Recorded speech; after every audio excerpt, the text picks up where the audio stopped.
Sarlacc Digest, the long-running live-stream podcast digesting Star Wars topics for over 1,000 years. Join them for all the latest news, rumors, and theory crafting with none of the drama or the bullshit. Live every Wednesday at 8 p.m. Pacific Time on YouTube. And don't forget the Sarlacc Toy Chest, covering all the newest Star Wars toy releases and news from Hasbro, Hot Toys, Jakks Pacific, and more. Live every other Monday at 5:30 p.m. Pacific Time. Be there and keep it nerdy. You must choose. Choose wisely. Holy Grail Toys is the ultimate destination for rare action figures, exclusive merch, and collector-grade drops. And now, taking pre-orders for the Bandito 112 scale action vehicle from Odd Frog Entertainment, releasing in 2026. You have chosen wisely. HolyGrailToys.com, PlasticNews.com. All the latest from Hollywood, toys, gaming, comics, and anything pop culture. PlasticNews.com. Don't forget the IQ. PlasticNews.com.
You're watching a Syndicate program.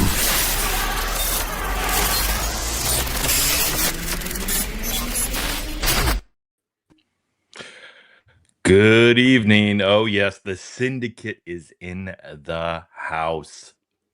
Welcome, everybody, to another fine episode of hopefully one of your favorite podcasts on the Syndicate Network. And that is PPI. Yes, that is the show that is on every Friday night, 7 p.m. Pacific time. And for those of you who are tuning in for the very, very first time, well, you're in store for a treat, because tonight we're going to talk about our main topic of the evening, tons of reissued figures. The figures that you thought you would never get your hands on have now come full circle back into collectors' hands. But is it a good thing or bad thing? It probably isn't a good thing for resellers. Plus, lots of other action figure news, new things that have hit the horizon, pre-order mafia, everyone's favorite segment, popcorn buckets, and more. We kicked you off with Good Morning Toy Box with Mr. Storm and Chet Maddox with a cup of coffee. It might be time to grab a nice cold beer or whiskey. We got more to come. Stay tuned. This is Pixels, Plastic, and Ink.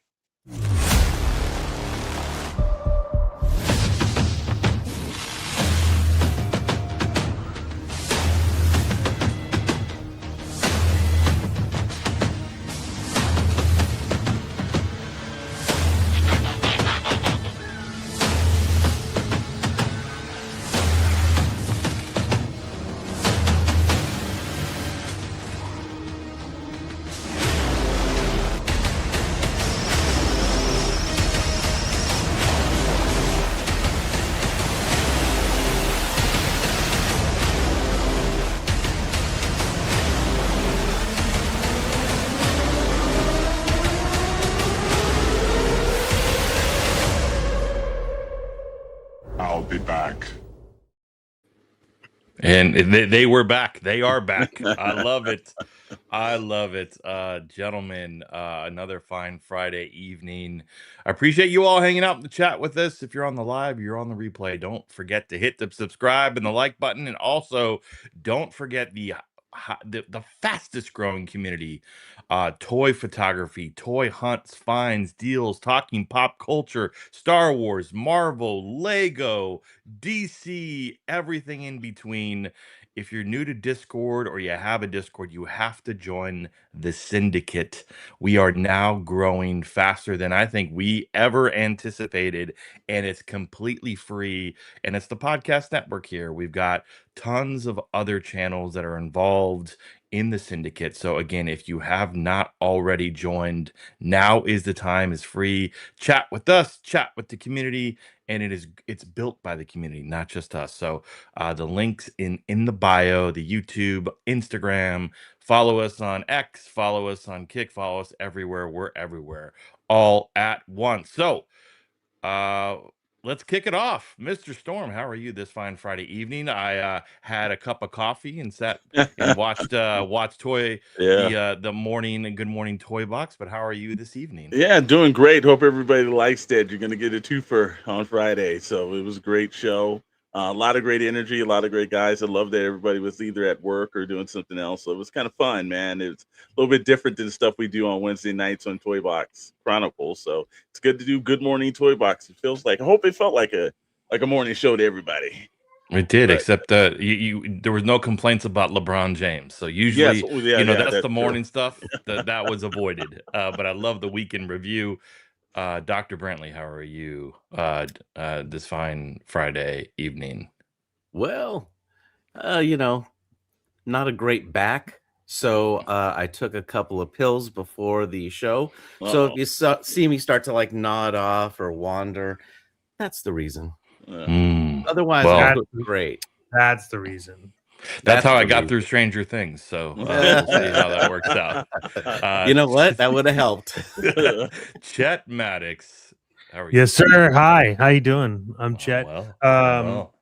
Yeah, man. I'm doing well. I'm doing well. Excited that we're picking up Good Morning Toy Box again. And look, the Discord's going crazy, which is fantastic because it's all just community driven and you can see it. It's active. So I'm excited. I'm excited about the topics tonight. We got a lot we got to get into, but Mr. Rad, how are you doing? I am doing well. I'm excited about a lot of the figures that have recently come up for pre-order. I'm excited about the Discord server and the channel. I've already stumbled across some really great deals and finds some amazing photography. A little envy from people's shelf displays. But yeah, I'm excited. And before we jump into it, let's recognize who is in the chat live. And it's okay if you catch us on the replay too. But oh yes, Max Rebo, twice in one day. We are unstoppable. Well, you're damn right. You get to see us and hear us multiple times a week. Meeks as always, brother. Appreciate you hanging out. Be some good evening, SK and crew. Stu John Jedi. Hi, SKN. We definitely we should have got Tommy to do. Hi, that. SKN. You have to do it like that. We need. We're gonna see him at one of the conventions. We got to get him to do it. Sir Green Lantern, Happy New Year! Right back at you. Appreciate you hanging out. And then we have, I think, Odd Frog. What's up, Odd Frog in the house? What's up, man? And I can't wait for that Bandito just around the corner. So, all right, Mr. Storm, let's jump right into the thick of things for the topics of tonight. Absolutely, roll it in. You've seen it with the or Toy Box Chronicles and the Good Morning Toy Box. We kind of changed a little couple of things here on the channel. We've got right here. You're going to get tonight's topics because we know some people were into toys, some people are into film, some people are into comics. So you'll kind of know which part of the show that you can hang around and pay attention to. But tonight's topic: action figure reissues, good or bad. We roll into pre-order mafia. We got a couple of high-end Batman figures to drop. Some Bloki's Prime and Mondo's new Thundercats. We've got Plastic News on SKN with one popcorn bucket to rule them all. Ups and downs for the Blade movie. And Marvel's plans for a new blind bag release because the last one didn't work out too well. Upcoming events, and then we've got Monday, Friday was a double cast. Monday, there's some double stuff going on as well, and we'll let you know. And then, of course, always we'd like to check in with how the syndicate's doing and the network and things like that are popping up. But we started off with again action figure reissues, and look, I'm sure we've all said this. There's some problems with this, and some people like it.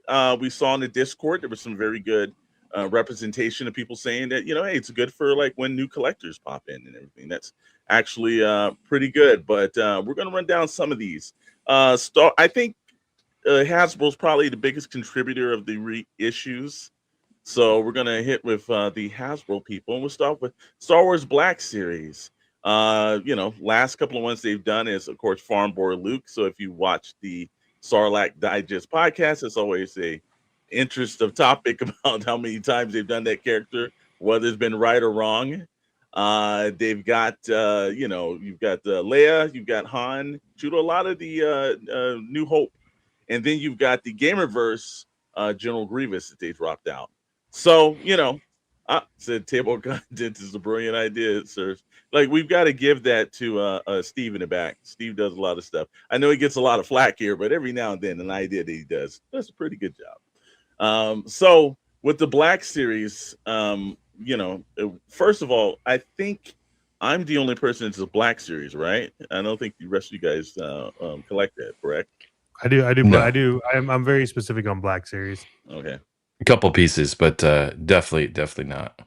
Okay, all right. Well, one of the interesting things is, again, it's the odd. It's like, what do you, Rad? I'll just throw this out to you. What do you think is one of the predominant reasons for reissuing? Like, what do you think it could be? I mean, it's you talking about from Hasbro's perspective, Just like from why they're any toy company in general. I don't know. I've been asking myself that very same question because I think there are some times where you do get reissues of figures that you probably can imagine are high in demand. And so they're just like pure revenue driving opportunities. You mentioned Luke Skywalker. I assume he's very popular in the likes of Marvel Legends with Spider-Man or Wolverine. You repop that and they sell. What I don't understand is some of the figures that are reissued that perhaps weren't like the big revenue drivers, but they still become available. And I wonder if they're looking at analytics and saying, "Oh, we just underproduced, and that this is getting X amount on the third-party resale market, and we're gonna pop them out." Here's an example. On the Marvel Legends side, the Green Goblin retro card was one that was not readily available. It sold out quick. That thing was going for $80, $85, $90 on resale, normally $24.99. And then several months later, almost like a year later, they reissued it, and you could get it for $24.99. Now, I don't know if they looked at that stuff, but some of the stuff doesn't make any sense. I love it personally because if you don't want to spend a crazy amount of money, you get the figure that you've been waiting for. The downside to it is you don't know what's coming.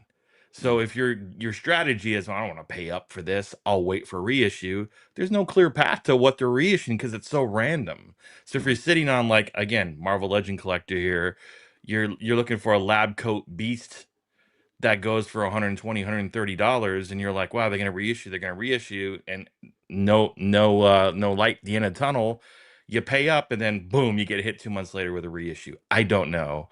Yeah. I think it's great for collectors, but the downside is it's really a waiting, unpredictable game, in my opinion. I don't know how it is in the Star Wars universe, but certainly for Marvel, that's the case.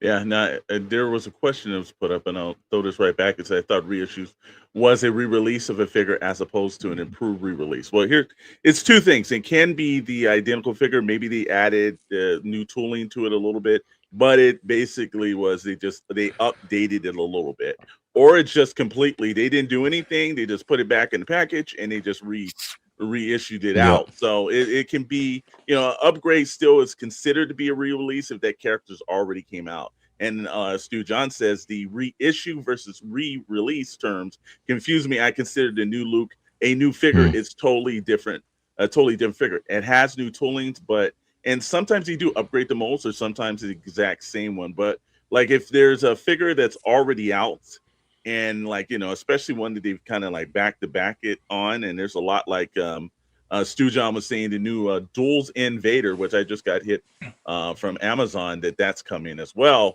That just came and it's identical. Yeah, now that case they did nothing. They just put them in another package and he sent it out. So it is considered, even if they do slight alterations to it or something, if they've already made that figure, it's reissued, even if it's like remastered a little bit. So that's to break that down. And from there, we're looking at again, the General Grievous, Game Universe General Grievous. All from what I understand, mostly it's just weathering effects. So it's just a different paint application. And again, does that merit the fact of it is like, does that consider to be a new figure just because they painted it a little different, add a little dirt? It's technically it's almost the same mold, because we all know that thing won't stand up. And I saw some people say they didn't like the new paint stuff. Yes. It's not as good as the original. Yeah, true. So I've heard that too. Mr. Maddox, you want to throw your wisdom in on this one? Because I know you're a hot taker for 100% those reissues.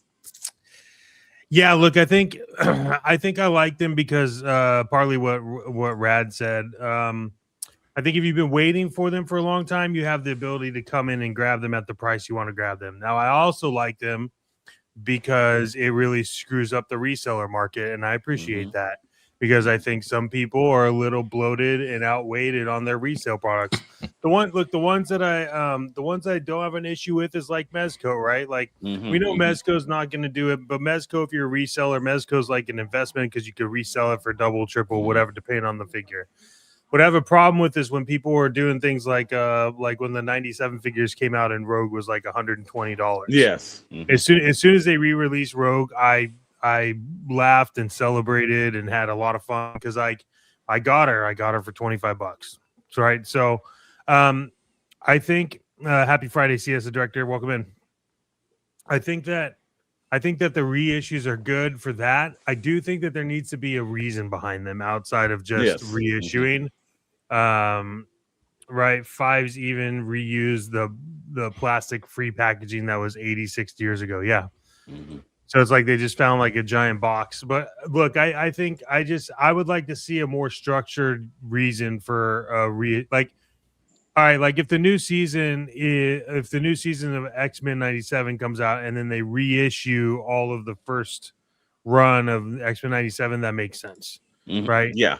Yeah, I can see that. So, yeah, I mean, I like it for a lot of reasons. SH Figure Arts is the same. Yep. Yeah, it is. And or if all of your figures have sold out and people are clamoring for them, reissue the whole line again, or the ones that people want. I still don't get these companies that's like, that people want this particular thing. You only made so much. People still want it. Make more. Yeah.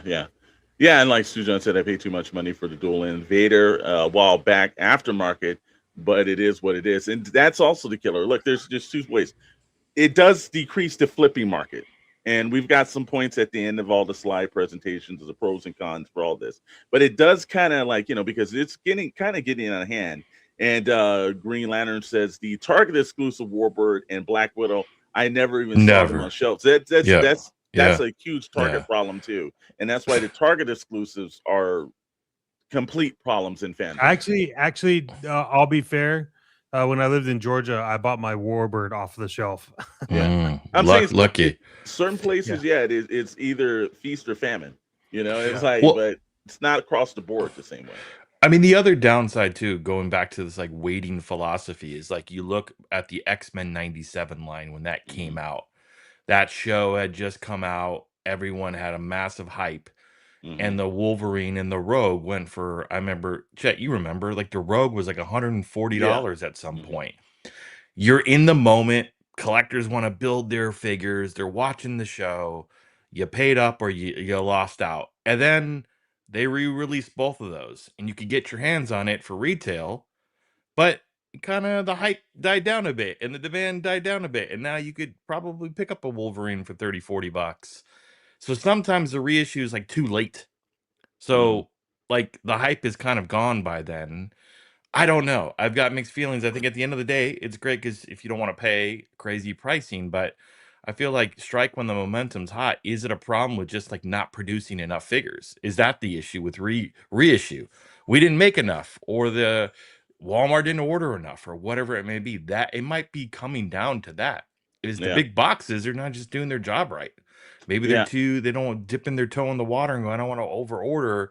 But it's like, hey man, the collectors want this. Well, So I think you're right on the one aspect with some of the issues that's been coming down is that it's not like Toys R Us. You could go to Toys R Us and it was stocked. I don't care which Toys R Us you drove, one on the other side of town, one at the top. It did not matter. They had it.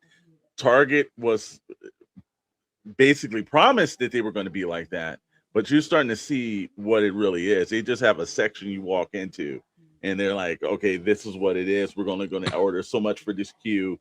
And then there's a problem. And just like there's a certain period where they'll order too much. And we're in that whole clearance issue part of Target now, where it's like they ordered way too much. They really just didn't get the numbers on this. And now they're slashing everything at a price rate. It's one or the other. I do think, though, with Black Series, I understand. There are fans that are always going to want to have the key core characters. And, you readily always have to keep a Darth Vader in this. I think it's bad planning by I agree. I agree. He's absolutely now, actually right. Alex, I don't see this as often with Joe stuff. Am I wrong to say that? No, it happens. There's a couple of examples Does of this. it? They do it. I might have missed it. I just don't know if it's of frequency as I see Marvel. I think the Marvel team, they pop those things out. I think Joe, Marvel Legend fans complain more and it's heard more. Joe fans just go into like a forum and just bitch themselves.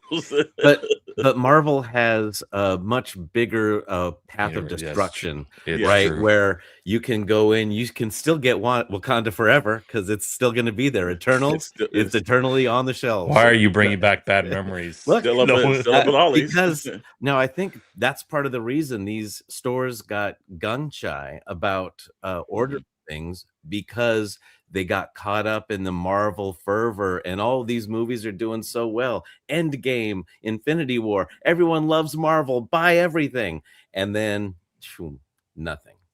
Yeah, I think Thanos just snapped his fingers. Yes. Or wait a minute, chat. Did Mr. Storm pay Steve this month?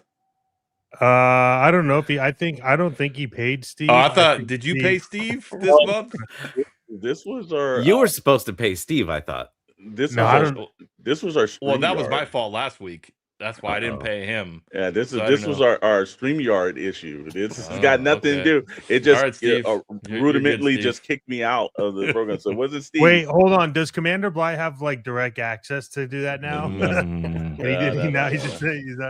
Yeah, no, it wasn't that. But no, that was kind of weird. Mr. Storm was just reissued. Yeah, he's got that. I love how Max said Storm sold out. He knows it, brother. When the package starts coming, the money starts going in. I would like to point out that Mr. Storm does not sell out; he buys in. So there's the difference. But getting back to Rad, which I did have the thing in my office. I had the other TV, so I was actually hearing some of the conversation he was able to have. I was like, "Hey, I'm not on screen." We're looking at the retro cardback Doom, and this was one where this was extremely hard to get. And I will tell you what screwed this up for me is I think the bean counters did make a total mistake. By the time they released this out, and then they stated, wasn't like a week later, it said Emperor Doom's going to come. So are you going to get the retro cardback version, or are you going to actually, get this? I got both. Yeah, no, I didn't. I chose. No, I know, but I did. And that was the problem. The only reason why I got both is because I forgot to cancel my order on Amazon. Yeah, that happens a lot. The reclassified Target exclusive Cobra Islands. Yeah, I still got that crap in the box, brother. Was really bad distributed, and it's better now though. Yeah, they worked some kink out, but It's got a point. And then Stu John says, "Is why some Walmarts have all of the reindeer troopers, and another has nothing but astromechs, and the stores get one set of boxes and not the others." True. Yeah. Well, I think you're gonna probably see more Doom releases, Yes. Oh, way more. re-releases as it inches closer to Doomsday until you get a MCU. What I hope doesn't happen is we wait a year for the Doomsday figures to come out, like Deadpool Wolverine, where it's like, why are we getting a Wesley Snipes blade a year plus? Like, what the hell? Because they didn't want to spoil it in the movie. But it doesn't take that long. Well, no, but every single one of these movies is spoiled by the toy reveals, right? Where it's like, hey, this just showed up for the New York Toy Fair, and it reveals that, hey, guess what? This character is going to be in this movie. Also, you never know now with the new Hollywood of like approvals from actors and things like that. You know, even though when they sign on their likeness, but maybe they've, because I know there was we were talking about this through the WWE line. There was a wrestler notorious for not approving his likeness, and that's also one of the issues when it came to the Sergeant Slaughter and the Slaughter Marauder. Sergeant Slaughter didn't approve one because they had one. And he said, "Well, where's my glasses at?" And they screwed up, and then they had to reissue that figure again. I guess money is good if he can say, "Where are my glasses?" and doesn't want that royalty check coming in. Will they reissue old Doom with Tony Stark's head? Oh, I'm sure they're gonna. Yeah, it's gonna save you money. Doomsday, Marvel Legends is not announced yet, but I'm already broke, especially anything Iron Man and War Machine. Yes, director. They got the X-Men. They can redo all the X-Men. It's like every character they've ever done in the last 5 years. All the Fantastic Four. All these characters, they can come in either the new outfit or just re-release the same damn figure in a new package. I mean, you think about the demand of the Namor figures too. I mean, those would be I mean, everyone's gonna be lining up for a Namor figure. I also love the way, like, they're in more comic accurate suits, which helps them because over the last like 2 or 3 years they've been doing a whole lot of comic accurate characters. So all they had to do is put heads on them because the bodies probably won't change. So that's kind of interesting on that fact. But also you pull the slide back up, we've got the this Major Blood is an actual reissue that they added a couple of different paints to, because this Major Blood has been released 2 times previously. One in the Cobra Island, which was extremely hard in the early days of the whole Target exclusives, and then they re-released some retro card back not too long ago. But this is a standard release, and he just added a couple of different highlights and everything else. So again, they've got the most. Look, we know in the toy industry you can get the most out of the mold. That's your job. But sometimes when it's down the line, and also we were talking about this on the Discord, is that one of the main issues is that new collectors come in, and like the line so far done, and how are they able to get into the line and grab some of the essential characters? So when you do make those characters available, it helps the growth of somebody who's just now starting the collecting game. And I think all the main characters should be reissued constantly, right? You should always have a Luke and a Han and a Leia on the shelves. You should always have, your G.I. Joe figures, whatever the main thing is, like probably a Cobra Commander, all Snake Eyes. You need 30 of those. No, of course, Snake Eyes. I didn't even have to say that. Yeah, we all know Snake Eyes is going to be there. Wolverine. And CS Director Hasbro's going to remilk the Avengers from Phase 1 on to now all through the Marvel Legends. Yeah, you know it. One of the things, though, this is one of the companies that Chet actually pointed out, and also Rad, they did need these re-releases because these were problematic, and these are some of the iconic characters. Captain America number 217, they actually re-released. Batman Nightfall, which if you've never been into the comics and read those, that's a very important character in a lot of people's collections, and just comics and also on the shelf wise. So, they did reissue those, and I think that helps because out of all the Mafex. Mafex is one of those things where it's hard sometimes to get your hands on imports. And how many times have we done something where it's automatically sold out before we've even got a chance to even get a chance at it? Yeah, I Uh, mean, the Mayfix stuff, it takes a while for like the cap came quicker than normal, mhm. but a lot of the other stuff over the past 12 months, the brown suit Wolverine, the Deadpool was years before they re-released that.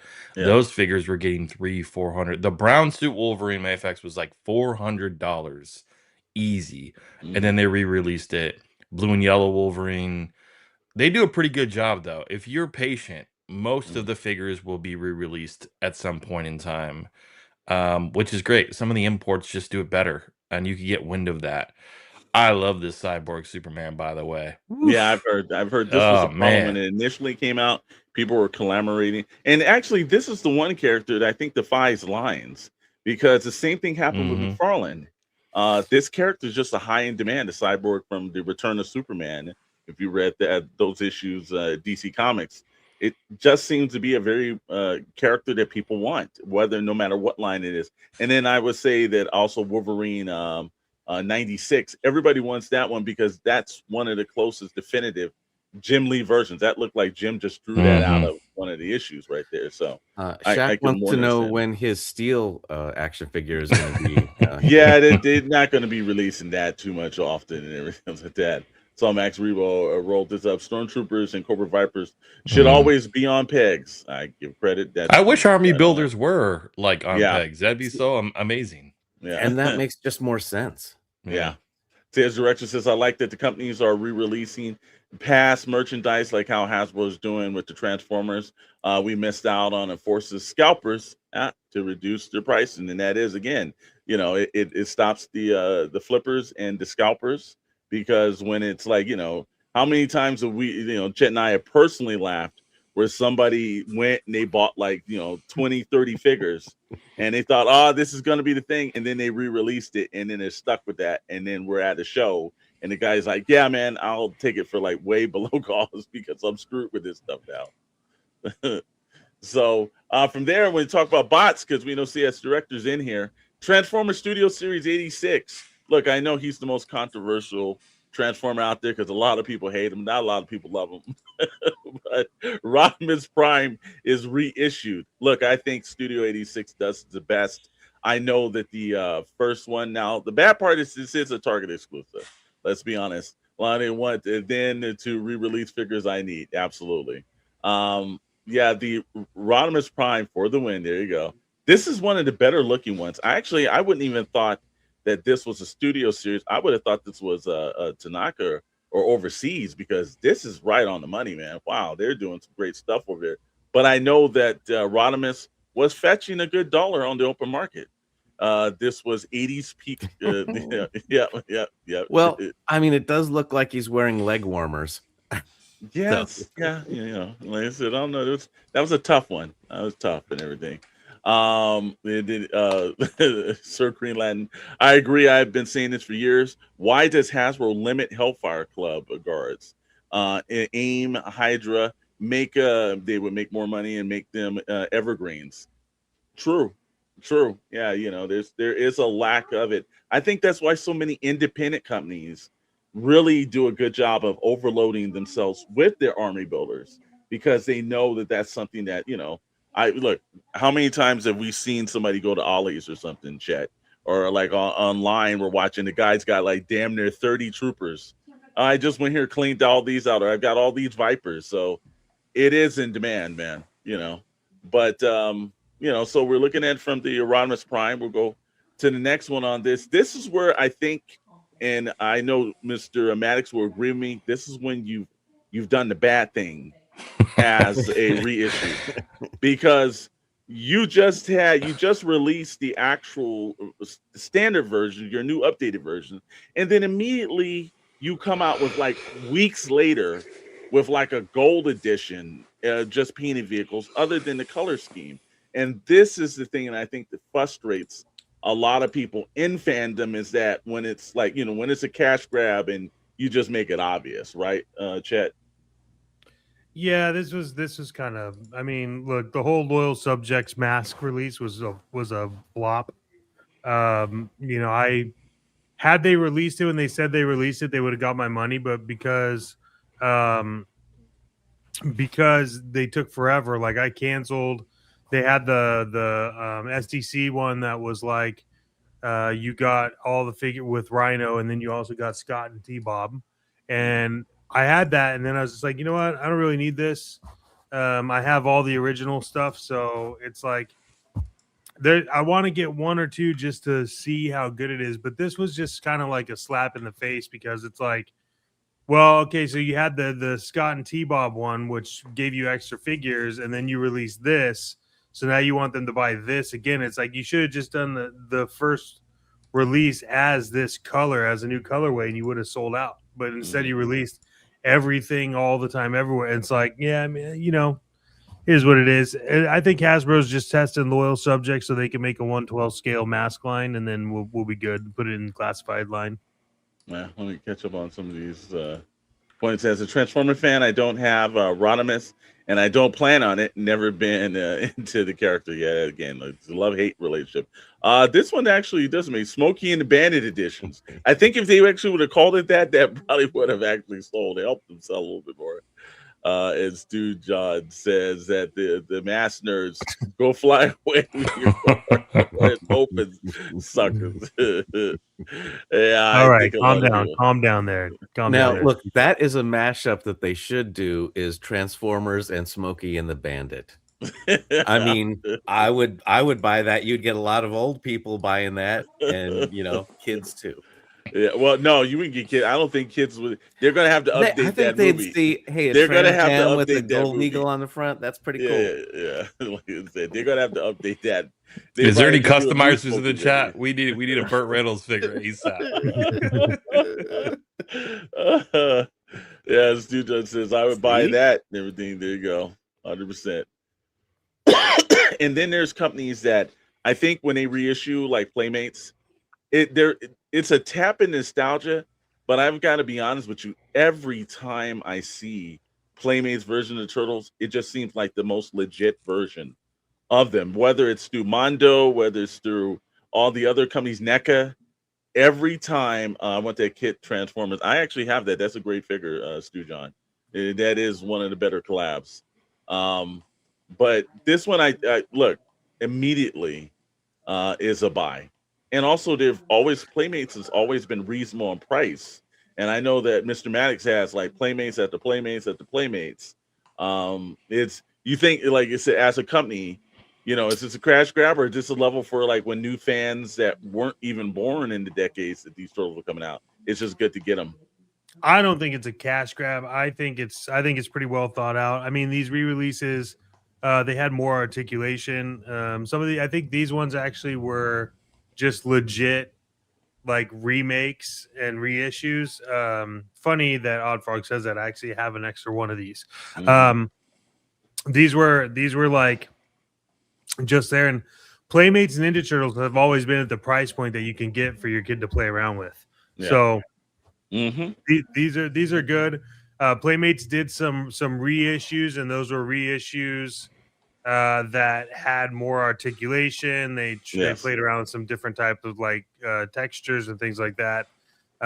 So it's pretty rad. CS says this set gets an exclusive release all the time. I remember this was a GameStop exclusive, and it's back again. I'm enjoying the modern retro six-pack. Yeah, this one here. No, the one like this, it says 40 was the Walmart. Yeah. Can it be a crash cab if they're going out of business? Yes. That's now. Yeah. We didn't know that before. What's interesting about these particular ones, because a lot of what we've been talking about on the reissues is stuff that's released maybe in a year, 2-3 years. What it does to like the collector's market with some of these, like I wonder on the Turtles front, when people were collecting the real deal OGs and then they repopped all of these, did that bring the price? It doesn't. It doesn't. Nope, not at all. Interesting. There's thoughts about that too, because like I think that like I should preface that with it doesn't change the price at all for somebody that's a true collector. Like one of the ones, you know, that's you have that's everyone tries to get is Scratch. I don't think that they're going to reissue that. Maybe they do. Maybe that's one of like Playmate's last hurrahs. But it'll never change the price tag because on the original scratch you have the original date mark on the foot. So I think that's kind of where it's hard. Now they have some other reissues that I think would be good. That's super hard to get, but you could have it in that scale. And I think that's mostly what people want. But true collectors, like, they're not gonna lower their costs for the originals just because the repops happen. It didn't impact Star Wars, right? The vintage stuff for sure. No. The real Ghostbuster stuff just came out. I wonder if that did anything to it. I don't know, because like a lot of collectors want it for the card backs because they were so amazing in the 90s. But I guess diehards, to your point, are going to pay no matter what. It doesn't matter. It just puts them in the hands of kids who would never have accessibility to these things that their probably older brothers or parents played with. So, I mean, look at this. You can play with the damn Technodrome. Like this 5 years ago, like there's no chance in hell. You'd only see a picture of it, right? Yeah, and yeah. now it's like, oh, I could actually play with the OG set, which is pretty awesome. And it's went up and down in price on Amazon as well. At one time, it was almost dirt cheap. It has been kind of crazy lately. But yeah, this is one of those things where the pushback wasn't like, oh, these guys are milking fan. People are like, oh, thank God you updated a little bit. It's not quite as large as the original, but there's a lot of updates to it and everything is nice, but it is a reissue and a lot of people want it. I love how they actually keep the same box art too, though. Little updates to it, but it's still that kind of thing, you know. And see, it says I'm really going to miss Playmates making TMNT. I grew up with them, and it's part of the culture and toy history. Absolutely right, sir. Absolutely right. I'm just picturing like McFarlane getting the turtle license, and it goes in the black box like his traditional DC, and it just says Donatello in silver, like in that same format. How terrible that would be comparative to what we've always thought turtles did. No, yeah, I think don't rule that out. Somebody's going to take this license and wreck it. Yeah, I think McFarlane already got it. So, and then we're gonna, because toys are always toys, and here's a company that has done this remastered / reissue. And Mr. Maddox and I are, you know, if you've seen our points on Toy Box Chronicles high-end toys, we are very large Stern fans. We come to find out that in 2026 they're going to remaster the Kiss cabinet, and it will be upgraded with the company's new Spike 3 system. The original game DMD animations will be enhanced and mixed with a concert footage for Stern's new larger LCD displays. The original Kiss pen contains only 10 songs. Expect the list to grow on the remastered version as well. And usually they add subtleties to this, but it's pretty much, you know, it's like still the box, still the scenario every now and then. And this is where also for remaster, because these things are, you know, you sell a Stern game. Stern game is not like it's one of those where, you know, it's wide appealed and everybody has it. It's usually like you're buying from secondary collectors that's had it and sold it. So when you get your hands on a reissue or an actual remastered, it's the issue for it. So it's not just in the standard toys. We've seen it arcade 1-up cabinets too. This is what it is. It's one of those main things in fandom. So we've got to ask ourselves, gentlemen, there's some questions to do. You know, reissues good or bad? Well, the goods are gives collectors another opportunity. Also keeps flippers in check. Toy companies get more profit. Retailers get more profit. Okay. Now, the bad of this is it devalues the first release sometimes. Flippers are going to flip. No matter what you do, you're not going to stop them from doing this. The market could get flooded. And the last one that makes it bad too, toy companies just get more profit. So, you know, Mr. Maddox, do you think that analogy is right, or is there a couple extra key points you want to throw in there? No, I think that pretty much sums it up. I think the only other thing I'd add is that it's like a leveler component. So I think it levels the market to a certain extent. It at least for the initial shock and awe, it slows the initial run for flippers. But yeah, after dust settles, it's pretty good. Playmates and Toy Biz are what made toys of the 90s and me a collector. Yeah, I think they were a big part of everything. Absolutely. And it says I collect the Joy Toys, NECA, Lowell Subjects, and the Super TMNT lines. Well, Green Lantern, if you do that, best place to talk about this stuff is over on our Discord, right, Mr. Maddox? That's right. On the Discord, there's a channel for everything and everyone. It's pretty exciting. So it's blown up right now. So yeah, do we have that in the chat, Steve? Can you put that in the chat for everybody? Get that right there. And then right there, reissues are good for the company, but not the Beanie Babies minded people that are hoarding things. Yeah, it's kind of it's what we saw with Funko. It kind of it did work out too well. It's good to get people away from that kind of thinking, because that screws it up for everybody. People that just like enjoy the line. I like Marvel, so I want to get this thing, but I can't because all the collectors went out and got it before me, right? And one guy is taking like the entire box that came in, right? Like I worked at Toys R Us. I saw that back in the 90s where people would come in. It's like, oh, we got the new Toy Biz line in. Yep, I'm going right out the door with it. It's like, son of a bitch. And so nobody gets it. Yeah, it's got its up and downs with it. But you know what? It always goes up and down for us. Pre-order Mafia.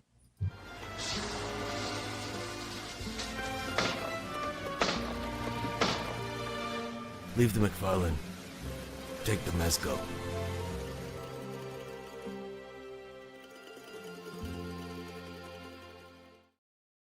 You know what doesn't go up or down? McFarlane. He just stays down. Jesus Christ. Yeah. Todd's never coming on. Mr. Maddox, break down our rating system for our first time viewers. Yeah, I gotta soak in what Mr. Brantley said. All right, look, here's the deal. The pre-order Mafia, you've probably seen it. Everyone likes it. It is our 3-tiered system, and that consists of the made figure. It's basically a figure that we think you should pre-order. We pre-order, and if you don't pre-order it, we don't understand why you wouldn't. Forget about it is like we understand why you would want to get it. We're not going to get it, but it's still a good figure. We understand why you'd buy it. And then needs to sleep with the fishes is where McFarlane usually sits. Sometimes he moves his way up, and sometimes he goes even lower. And you can find all the cannolis with the McFarlanes at the bottom of the ocean. So that is our 3-tier system. So hang tight. And then we also have like hidden tiers that we don't talk about too much, but sometimes the figures get them. And I'll be honest with you, McFarlane has gotten really good tiers other time.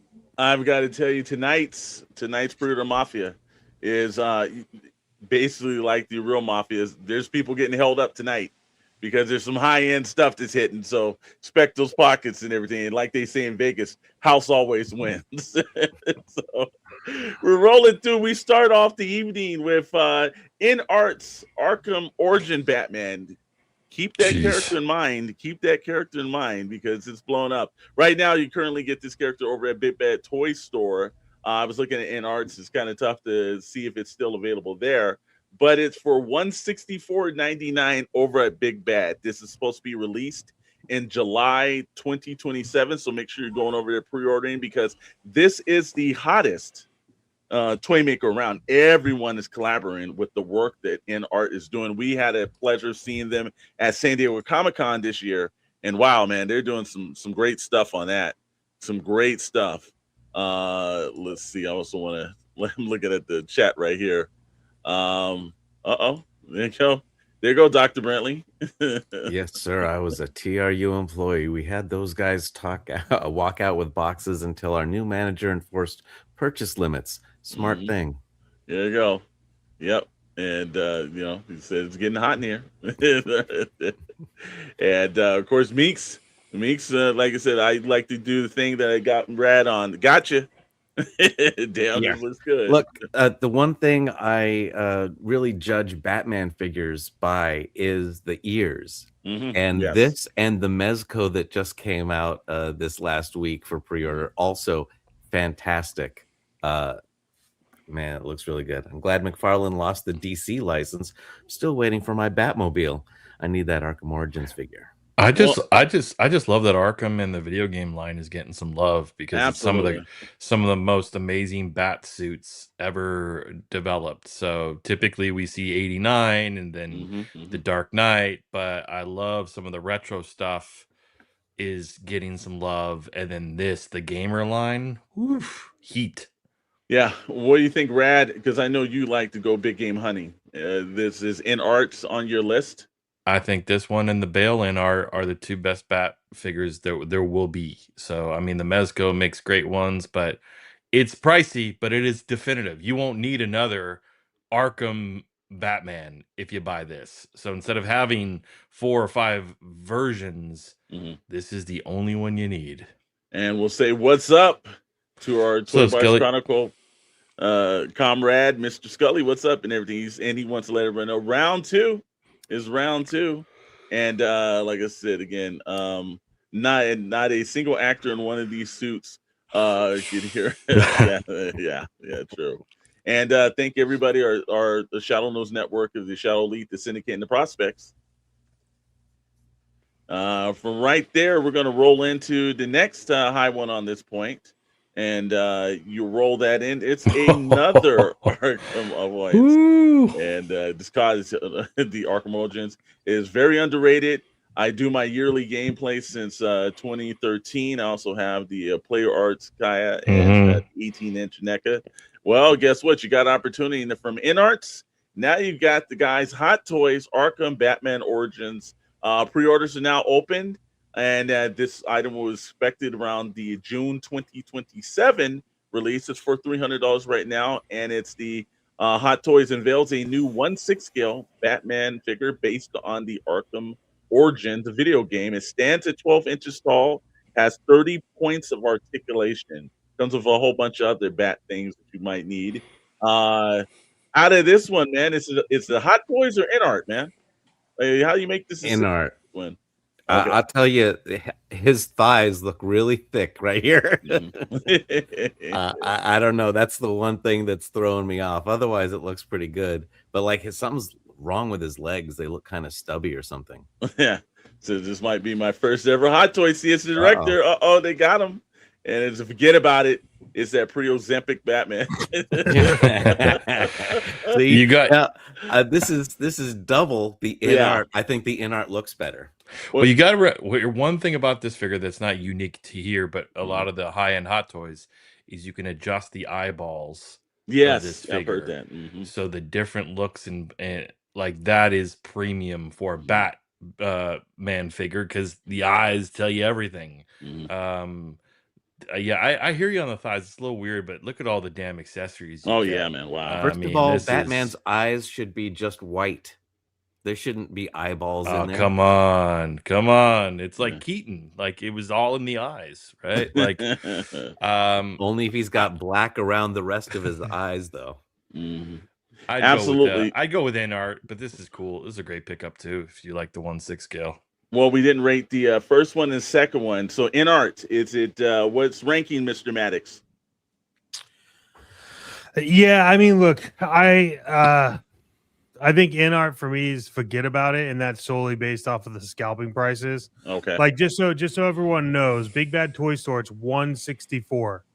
And had you gotten it off of InArt's website, it is $59 plus shipping. Yeah. Oh, Big Bad's gonna do what Big Bad does. So but InArt doesn't their deliver. name, The problem is that InArt doesn't ship to the US, so you have to get a third party or you got to go and pay up for it. That's the problem, unfortunately. Yeah. I tried to order some Lord of the Rings stuff a long time ago, and it just doesn't ship to the US. So, well, CS director says, "What's another 500s in my credit card?" This is a must-have for me. So we know what he's saying, and Scully's letting us know. Get both for different scales, okay? Yeah, and I think don't make eye contact with me. I think that the InArt one, they are like mini Hot Toy calibered figures. Yeah, so I do look. I think the InArt one is fantastic. I think it is. a very high forget about it, but it's only because of the price, right? So outside of that, I think it's great. But if it's right at the 59, it'd be automatic, right? Pull the trigger. Yeah, it's a no-brainer. Dr. Brentley, I know what you're saying in art. So you basically, and what do you scale the Hot Toys as? I mean, I would never get this, so to me, it can sleep with the fishes, especially at that price. Okay. All right, yeah, like I said. All right, rad, in art. I do in art. I mean, I collect 1/6 scale, but I think if you have to choose one, I think that in art posability, in art's making some of the best figures on Earth right now. Got to go with them. Hot Toys can be hit or miss sometimes. You know, having that many, some of them are just like, and Dr. Brantley might be onto something. The bottom looks a little odd to me. It's like I don't know. It looks like Arkham Batman and then Arkham Batman's wife at the bottom. I don't know. Do you remember there was that Wonder Woman cover they did a couple years ago? I mean, is this the thick variant? I'm like, I don't know what's going on. There's no way this Batman isn't creating some fire when he walks, you know. Well, like his director said he's adding both to my debt and collection. So we've got him everything like that. And you know, he says eyes up here, fellas. My eyes are up here. My eyes are up here. It's all right. So we got the mixed points between Hot Toys and everything. It's interesting. You know. Then we jump over to a line that I actually first had the chance to witness over at Mr. Maddox's house.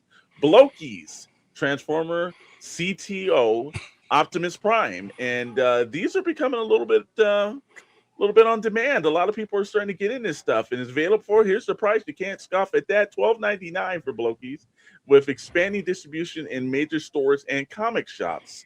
I've seen this. I know Mr. Maddox put one together, but it wasn't the same fandom as Lego, right, Mr. Max? You were a tad bit a little disappointed in some of the Blokies. Yeah, I think Blockies are a little off. Yeah, thick Batman. I think Batman is 2 C's thick. Yeah. Look, here's my thing with Blockies. They're cool, but the high end Blockies definitely will lose your kid's attention span, and there's just so much that they could do better. I understand why people like them. I get it, but it's not. I would much rather buy a Lego than a Blocky. Okay, yeah, all right, that makes sense. Anybody else have? Well, so obviously for you, this is now due to this point. What is it? Forget about it, or sleeps with the fishes? What do you think? Yeah. So this for me moving forward, Blockies or forget about it. Okay. I got Soundwave, and I was excited, and then I just sat there and I was like, God, this is so much work. I don't give a shit anymore. So I was over there, and I do think that the Blockies are the new Funko Pops. They're starting to oversaturate stuff, and it's like, dude, once you build it, like you can't really do much with it. It's not like you're. Well, you have to put this thing together. Yeah, you did. Yeah. Oh yeah. Like the tiny pieces. Oh yes. Yeah. Yeah. Once Chet told me right before we got on the air that it's like figuring out a Riddler's puzzle. I mean, I can show you. I can go get the box and show you what comes in them if no one has ever seen it. I've never seen. Said it was a piece of paper with a I'll be right mark back. and a riddle. Like, no, I'm okay. Like, I had a hard enough time building Legos with actual good instructions. I don't need like an IKEA assembly. When I went over to Mr. Maddox's house and everything, and he was showing it, I said, "Oh, I didn't even know that you had to actually put these damn things together." And like Scully says, that people are hyping these up way too much. And well, they put them in the hands of all the influencers. Exactly. So that's what they got money. They got. Here we go. Where's the treasure map that shows? They go to the bottom of the sea, bro. So this is the Blocky completed, right? Looks cool. It's not bad. It's cool. Yeah. Like, you can pop it open. Comes with the tape. Now, this is the box that it comes in. And just to give you guys like a little look, this is how you have to put it together. So, Go figure. But hey, don't say that we didn't try. Yeah, this is how bad it was. I was sitting there and I was like, I'm going to film this for the channel, let everyone see it. And I started filming, and then I was like, this shit is taking way too long. And the thing that no one tells you about blockies is all assembly required. The thing that they don't tell you about the blockies is that they're model kits, but imagine you have the sprue with all the parts on it, and then that sprue is like blue. And so when they say find, A113, you have to like find A113, but 13 you can't really view unless you shine a really bright ass light to read the numbers. Yeah. So yeah, you're gonna keep it in the box, dude. Yeah, I think I'm so. telling you. All I'm hearing is Autobots give up. Yeah, that's it. Nobody's completing one of these damn things. No, I'm gonna be honest with you. I'm just gonna throw up on our channel the video that I tried to make. And it's not a complete video. It's funny as shit. I'll make some kind of like. Hold on, let me send an email to Blockies. We no more sponsored convo. We're out of the mix. I'm not. That's a great video. Is show it getting increasingly frustrating, and then just like, so the guy gets up and everything starts kicking over for half an hour and something. Suddenly he's taking a drink of water. Then you just see him on the couch watching TV. This is how bad it was.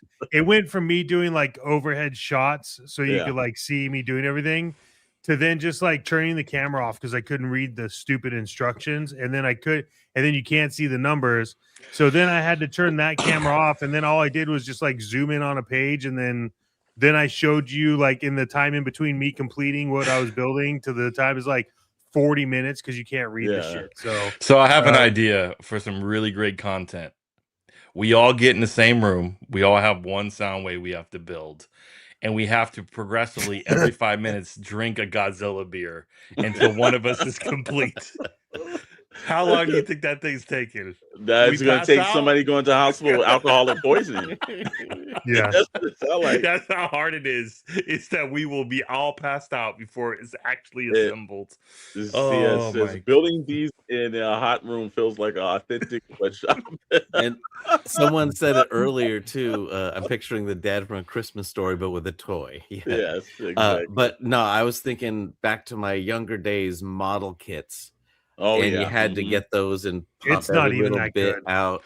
Well, I built some Star Wars like figure model kits. This one that you showed looks way worse though. Like, dude, if it's just one blue, one white, and figure it out, that seems so. No, the thing is it's like you have like there's 3 blue ones, 3 black. There's 3 black ones. There's like an orange one, a red one. And then there's a bag that just isn't numbered, and you have to figure out where the fuck those go. And then so it's like it's just not worth it. It's really not worth it. Blockies are an acquired taste. I do model kits, but Gundam is worse, and I'm not on that level. Okay, yeah. Gundam, I'll be honest with you, Gundam is bad, but it's not blocky level shit. It's not bad. Yeah. Yeah, it's literally half a day trying to build one. It's like, you can ask Storm. This shit was on my table for like 5 days because I just didn't care. I came at the house and I was like, when I first walked there, I said, well, wait a damn minute. You got to put this crap together. Well, this is just like fucking Legos. No, I'm not doing this shit. I'm good. Like, to me, Legos and blockies aren't gifts because anytime it's like if you gave somebody like, oh, I'm gonna gift you a car, and then they had to put it together. It's like, but at least Lego is like intuitive instructions. I just built one. Like it was. True. I'm not interested in building and then also figuring out a puzzle along the way. It's no, thank you. Yeah, Stu John said that's some red letter media level content for you. Here's instructions, and you can see it's like super clear. You can kind of read it, right? And then it's like Mandarin. Yeah, it's all. Yeah, dude, it's crazy how I don't. This is okay. This is what you get to open with, by the way, just so you guys can see. That's all that's in there. Yeah. And the minute I went to his house, I was like, "What the hell is all this stuff here?" And I was like, "Is this like a model kit?" Because at first it was like, you walked in and see the old Revell kits and everything. You need the glue and everything. Then you need a pair of tweezers. But I was like, "What the hell is this?" Hey, this is Blockies. I said, oh no, I'm good on this, bro. Like it's over. And apparently everybody's saying like Gundam is far worse, so I guess I'll never be doing that. Yeah. Yeah, it says right there. I mean, Jet, even at Subway, they still build your sandwiches. That almost want to start that one. That's his comment of the night right here. And Scully says they make you work for the money. Literally, yeah, they do, except for the snow. You've already paid them. That's the best part. Yeah, see, those should be a discount or something if you put it together. That's actually a good business model. Like if we did a toy company, we sell them where you have to build them. So we sell them to the general public. They build them for them. They experience it, and then they got to ship it to us complete for a month, and then we resell the complete kits. So we save on labor. This might be damn Blockies. You got to figure something out for us here. I mean, I'm hearing people buying pre-Gundam built thing. Like, you know what? There's a whole market for pre-built Legos, pre-built Blockies. Yeah. Okay. All right. Well, like I said, we'll figure that part out and everything else like that. Yeah, I just paid $60 to build a Hasbro Transformer and everything. Yep, pretty much. And then a Replay Crew Rise. Sorry, I just got home. That's all right, Darth Moocher. And like I said, Lego Star Wars kid 5459 building. It's fun. I love building Legos. Yeah. I'm not interested in figuring out Lego puzzles. Star Wars kid. It's fun to try some Blockies. The fun will just create out of your face. Look, I just built the black Falcon. It was amazing, but Chet's experience was not one I want to be in a sweatshop. Making Nikes. I'll take a rating check on that. Yeah. Gotta got that down. Our next one on there is Mondo. And if you've seen these, the reason why we're putting this up is that it actually pops on the 13th. So with Mondo, if you're not on it that day and paying attention to it, this is the kind of thing that will probably be sold out and you missed out. And you'll be playing one of those flippers or scalpers somewhere. But this is Chitara. And it comes with one of the Robo Burbles, right? Yeah, that's the character. And wow, look, Mondo does really nice stuff. Just Mondo costs a hell of a lot of money. And I don't know if Thundercats, especially because I thought the Super 7 stuff was a little bit overpriced. What do you think, Mr. Maddox? I know you're always on the fence on Mondo as well. I wish this wasn't going to be as much as it is because I like Chitara. Yeah, and this is a rad figure. This is their 1/6 scale, right? So it's gonna be pricey. Look, the Mondo I've seen and messed with the Mondo ones in person. Like they're great. Thundercats are hit and miss for me, but Chitara has always been a favorite of mine. So and the Lion-O they did really well on. So okay. And I will have to just throw this up because Stu John is on fire tonight. Sweatshop, I'm like Chappelle. I've got the whole crew in my basement making Blockies and Gundams. So that's how you make your fandom work for you the best, man. Max Rebo said he's building a sweatshop into his own house. So, it goes down like that. But yeah, like I said, again, I think it's a very good for me. It's forget about it. I think only because, again, Mondos tend to be extremely expensive. So, Rad, again, big game hunting Rad. I think this is interesting really quick, though, that Sir Green has a comic shop that sells assembled Blockies. Now, and there you go. Working their behind off for that. Put that together. So I don't own any Mondos. These are cool, but I'm not getting into the Mondo stuff. That's just another expense. And hot toys and select hot toys are where I draw the limit. Okay. And Chitara's fire from Scully. Dr. Brentley. I don't care about the Thundercats. Sorry. So that's a no for me. Just some fandom. Was Chitara the original Thundercat hoe? Yeah. It's just it clams right up there, brother. But hey man, we go through this point and everything. You guys have just witnessed Pre-Order Mafia. It's time for us to go to plastic news on SKN.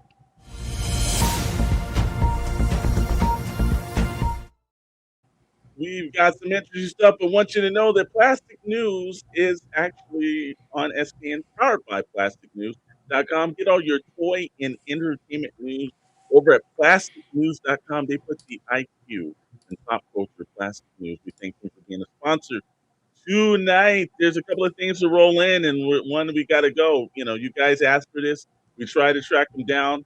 This is the month of Oscar season. Everything's really tough to track them down, though. But there is one bucket to rule them all, and I got to say that this is probably the laziest damn bucket I've seen. It looks like a trash can. Yeah. It's 25-year anniversary of the Lord of the Rings, Fellowship of the Rings in 2026. I cannot believe that movie came out 25 years ago. Participating AMC theaters will offer a special popcorn bucket. It doesn't look all that special. Celebrating the Lord of the Rings extended edition in theaters. Popcorn bucket is described as a limited edition collector's map tin, complete with a Quest magnet set. Meanwhile, Regal and select independent theaters will sell a Lord of the Rings trilogy, one ring design 10, which is the one, the green one on the end right there. Oh God. Yeah, This is at the Dollar General. There's no way. It looked like trash cans to me. Yeah, these buckets look and are about as exciting as the Lord of the Ring movies. Hey, now wait a second. No, I don't care. Words now. Lord of the Rings could have been summed up by just walking to the volcano and throwing it in. Like, you didn't need to spend that long on this. No, but that's like 95% of all television. You know? Yeah, I know. You know? And if they made this that crappy, look at you had the entire Lord of the Rings, and obviously someone thought it was too boring to go through and find a real legitimate popcorn bucket. This one, I don't know what they did on this one. What they should have done is made it a blocky trash can, and you had to build it before. Build your popcorn bucket to get popcorn. Yeah, before you have to show up 3 hours early to the movie to build your fucking popcorn bucket, and then you fill it with popcorn. There you go. Stu the only person that read Lord of the Rings is Dr. Brentley. Check out the movies, because I didn't understand the books until I saw the movies. Then it started to put everything into a much better context. And I was like, oh, okay. And the movies are a lot more exciting than the books. No offense to Moocher, because he's not going to like that. Scully's going to disagree, but this is where you've lost our favorite friend here. Chet has lost his damn mind. As a person who every November, I know this for certain, watches the movies every November, it is his absolute annual thing. You've insulted the Sort of like Digest in one show. Well, there's a couple of really easy things that they could do to make a popcorn bucket. They have literally two towers that are, Saruman's and Sauron's tower that you can make a giant popcorn bucket. It's literally shaped like a bucket. Yeah. Or you could, some trees, or make a castle or something. Elfin sword with popcorn bucket. Anything would have been better than this, man. I don't know. This is about the laziest thing that I've seen. The Horn of Gondor. You could, yeah. This one's breaking my heart on this one. I'm like, 20. This is what you do for the 25th anniversary. well, this is not going to work itself out. And so I mean, if you don't get it, you don't get it. You've offended. Next, we will have to be sending some cash over there, Mr. Moocher. We got you. Step 1, get a bucket. Step 2, put popcorn into it. Yeah, those instructions aren't too hard on that one. As these look absolutely terrible. Yeah, they do. But it comes with magnets. Yeah. So, and which everyone will lose that piece by the time. Well, before you even walk out the theater, especially if you put enough. You put enough butter on the side, it ain't sticking to none of that. That's pretty corroding through the bottom of that thing. They should just put a hot little butter ring in the middle of the popcorn bucket, man. You start searching for that. I would buy that.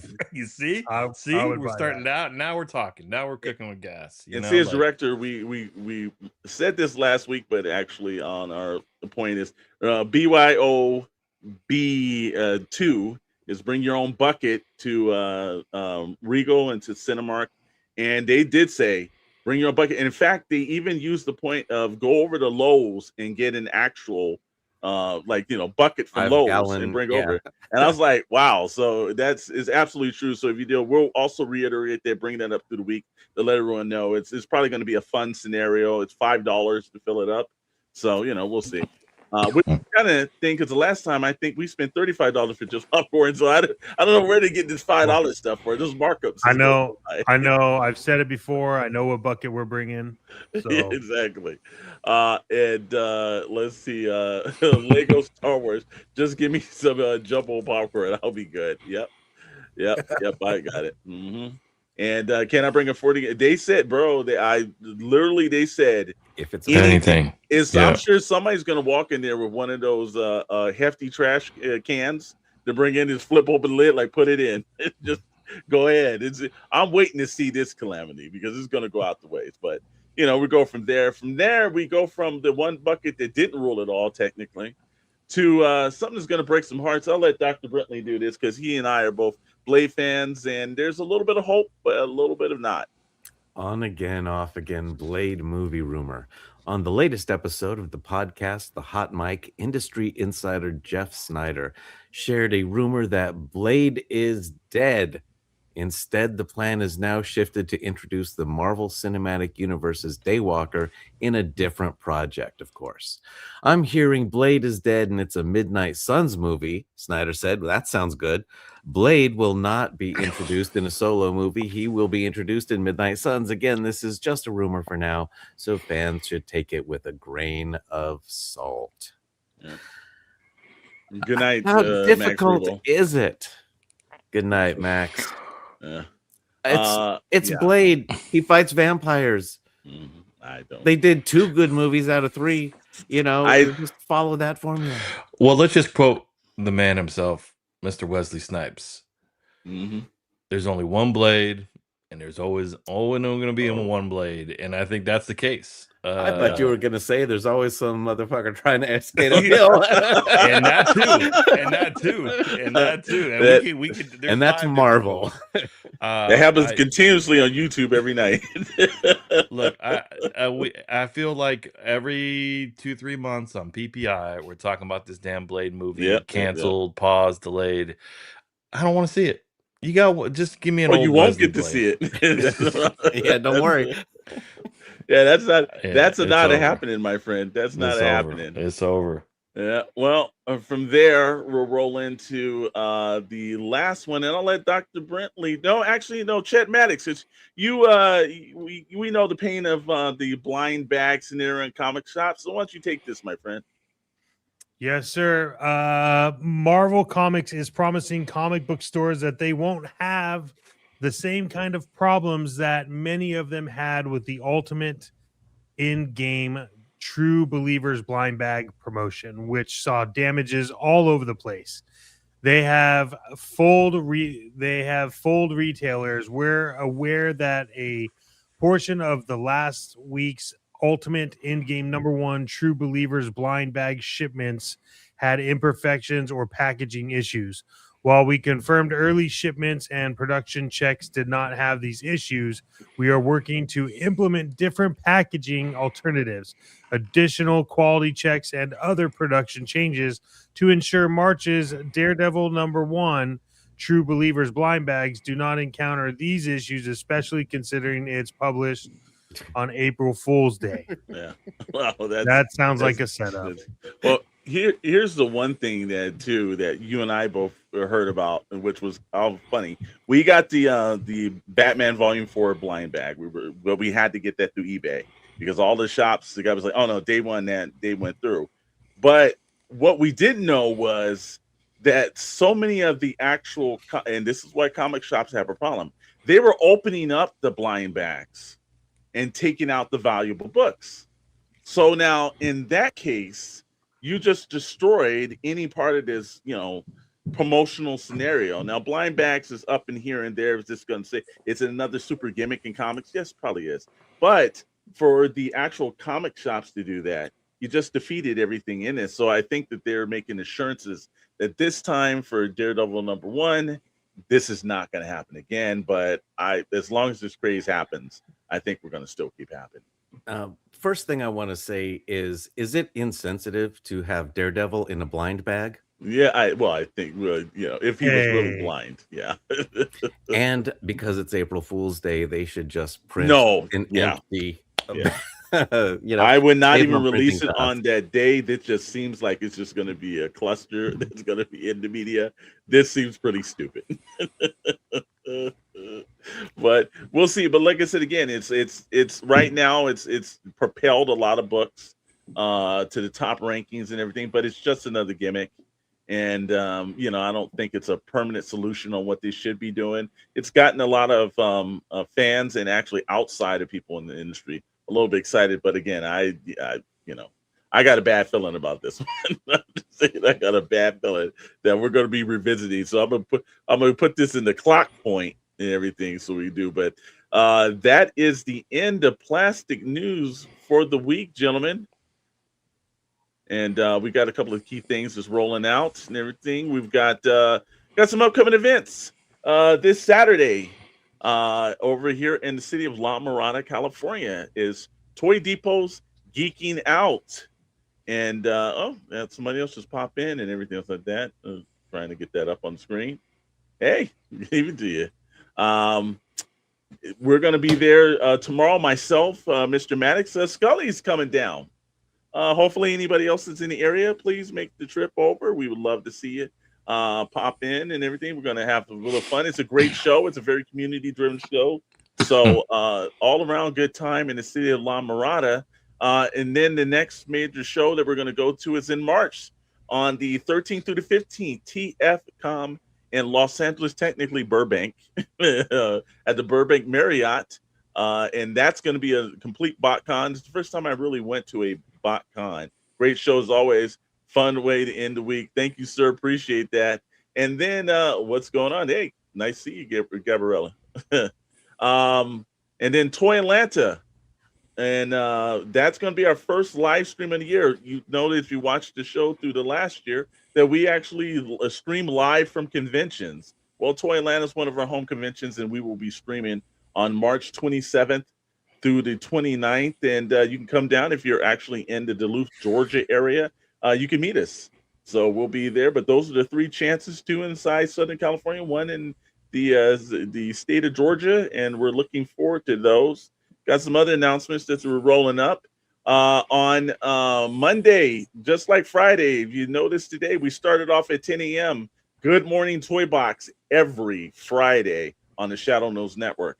And then you're watching Pixel Plastic and Ink and everything. Well, the guys, a couple of our syndicate brothers. You've got Tommy over at Blitz Transmission. The Star Wars is going to do a fan stream over it from Hasbro Pulse.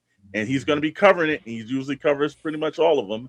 And he will be going live at 8 a.m. Pacific time, 11 a.m. Eastern Standard Time over on the Blitz Transmission YouTube channel. And he is a syndicate member. And then later on that night, you don't have to get your Star Wars fix done because it won't be over. You can actually jump down to the Sarlacc Digest podcast channel and watch the Sarlacc Toy Chest. That's right, the Sarlacc Toy Chest. It has moved to every week now. It was every other week, but 2026, it starts off every week at 5:30 p.m. Pacific time, 8 p.m. Eastern Standard Time. It's myself.